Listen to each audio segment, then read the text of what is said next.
So what you're going to be watching is the stairwell sequence in Atomic Blonde. Good choreography starts with a physical location. In the stairwell, we were like, okay, we want to figure out that balance. And so you had to create problems for Lorraine, like the gun gets lost, or the guy, takes the bullet, but he's on her too quick. So this sequence, I'm like, how do we stay with her like for as long as possible? Now going to the technical aspect of it all, I knew it would be stitched, and there's a lot of old school methodology in it. We didn't have a massive visual effects budget on Atomic Blonde. The stairwell itself is probably 8 pieces. The squatter apartment is another 3. This was a plan from the beginning of the movie. She wakes up in the bathtub. There's this mysterious character with all these bruises. Clicks on the light in the mirror, you see the black eye, and it's sort of a disturbing image of this sort of battered, broken spy. We wanted to set up that mystery for the big payoff. So we took the stunt viz, and then we broke it down to like, okay, here's where we're gonna have 5 stages of damage. And we're gonna add prosthetic 1, prosthetic 2, prosthetic 3, and then the other 2 will be like levels of blood.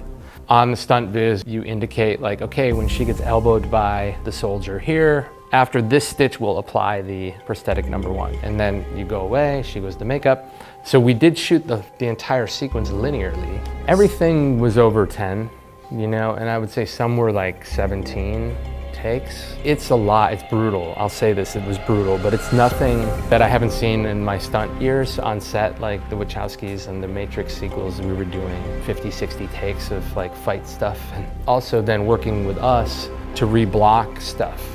At the last minute, like, we really need this to be backlit because the camera's going to shadow it. So having the stunt players and Charlize being flexible enough to change it so we're in the other direction for this segment.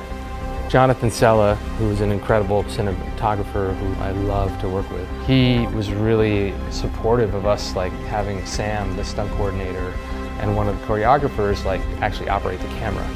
So normally you show the stunt viz, and then when we get on set, it's like we have our camera operators there and we'll direct the cameras. But it was much easier that, because this sequence was so specific, that Sam operate the camera, much like he does when he shot the stunt viz. And so we had created sort of a real small, the smallest body that the Alexa could do. And he had an easy rig and was just like, manhandling that camera into the positions. And it's hard, like you're downstairs and he has to like walk backwards down some stairs and get the camera at a super low angle, and then by the time she gets up, like boom up for her close-up as she walks away, and then pan around and follow her. Like having to teach a camera operator to do that would have been futile. You need a set piece. You need to create problems, stairs, ice, a cliff, interior of a plane, whatever it is, like you're fighting.